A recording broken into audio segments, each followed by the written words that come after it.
Straight line chapter number 10 exercise 10.3 का question number 6 देखने जा रहे हैं। लिखा हुआ है find the distance between parallel lines. In parallel लाइनों के बीच की डिस्टेंस बतानी है। एक बार देखिए इधर मान लीजिए ये हमने एक एक्सिस बनाया, एक ये पैरेलल लाइन है और एक दूसरी पैरेलल लाइन है ना, ऐसे पैरेलल लाइन है। इनके बीच की डिस्टेंस क्या होगी? अगर इसके बीच की डिस्टेंस क्या हो, d हो, तो इसका फार्मूला होता है d बराबर modulus of C2 minus C1 है ना, अपान अंडर रूट ए स्क्वायर प्लस बी स्क्वायर। सीधे सीधे फार्मूला लगाना है आपको, सीधे सीधे फार्मूला। चूँकि मॉडुलस की बात कर रहा है तो अगर आप इसको ऐसे भी लिख देंगे C1 minus C2 upon under root ए square plus B square. 2000 correct. समझ रहे हैं ना? अब देखिए, आइए यहाँ पर बात करते हैं। दो लाइनें हैं यहाँ, कौन कौन सी? 15x प्लस 8y माइनस 34 है ना, एक लाइन तो ये हो गई। दूसरी लाइन की बात कर रहे हैं, ये 15x plus 8y plus 31 equal to 0। ये दो लाइन हो गई। अच्छा, इसमें a की वैल्यू क्या दिखाई दे रही है? 15, b की वैल्यू 8, C1 की वैल्यू माइनस 34 दिखाई दे रही है ना। यहाँ पर प्रांजल a की वैल्यू वही है 15 और 8, और C2 की वैल्यू क्या है? 31। हो गया कि नहीं हो गया?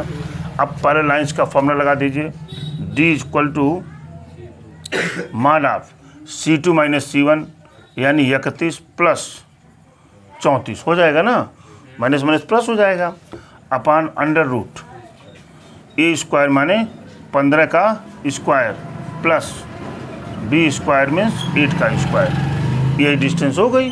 क्यों? यहाँ से d इक्वल टू लिखेंगे आप, कितना हुआ? 65। क्यों? अपान ये कितना हुआ?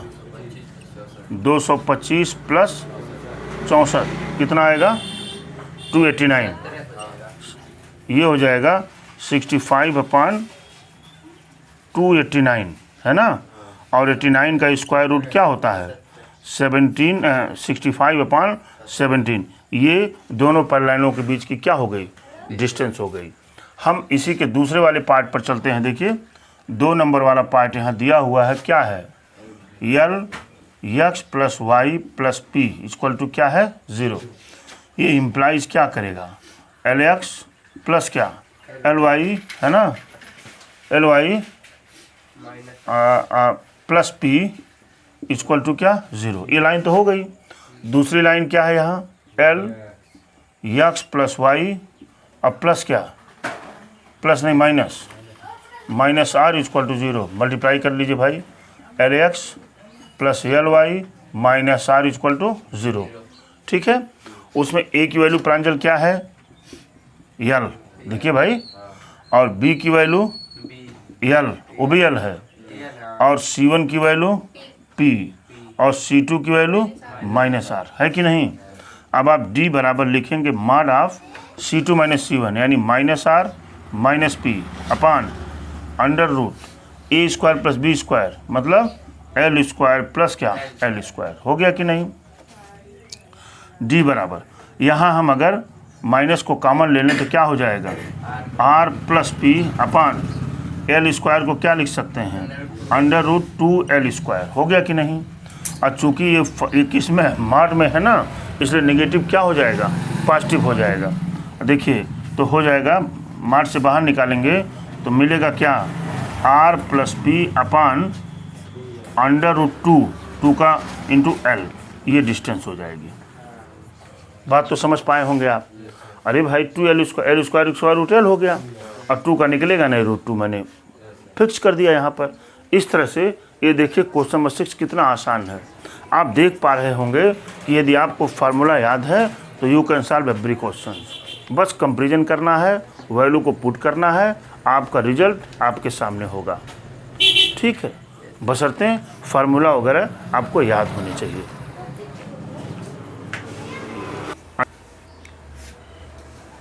आइए, कह रहा find the equation of the line parallel to the line. देखिए इन्होंने क्या कहा है, इन्होंने ये कहा है, ये देखिए एक लाइन ऐसे है, है ना, एक लाइन ऐसे है। अच्छा, find the equation of the line parallel to the line, है ना। मान लीजिए ये लाइन है, इस लाइन का इक्वेशन इन्होंने दे रखा है 3x minus 4y plus 2 equal to 0, ठीक है। और ये कह रहे हैं कि इस लाइन का इक्वेशन बता दीजिए। आप क्या कह रहे हैं, इस लाइन का इक्वेशन बता दीजिए जो इसके पैरेलल है। क्या है, जो इसके पैरेलल है, और क्या, और ये जो है -2, 3 से पास हो रही है।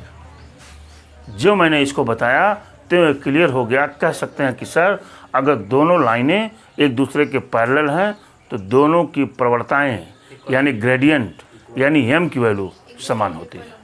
जानते ही हम, क्योंकि थोड़ा सा अगर अल्टर हुआ तो कहीं न कहीं जा कर के सट जाती है ये, ठीक है। तो जो इस लाइन के जो m की वैल्यू होगी वही क्या होगी, वही उस लाइन की होगी, ठीक है। बड़ी अच्छी बात, लिख देते हैं। देखिए 3x, ठीक है। देखिए 3x minus 4y plus 2 equal to 0, ठीक है।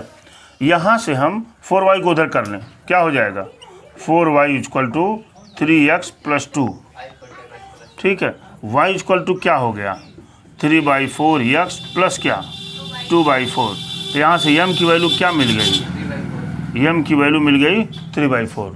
अब m की वैल्यू मिली हुई है, एक पॉइंट से पास हो रहा है, तो equation of line y minus y1 equal to 3/4x plus 2 हो जाएगा, -2 है ना, इधर आ जाएगा 4y minus 12, 4y minus 12 equal to 3x plus 6, ठीक है।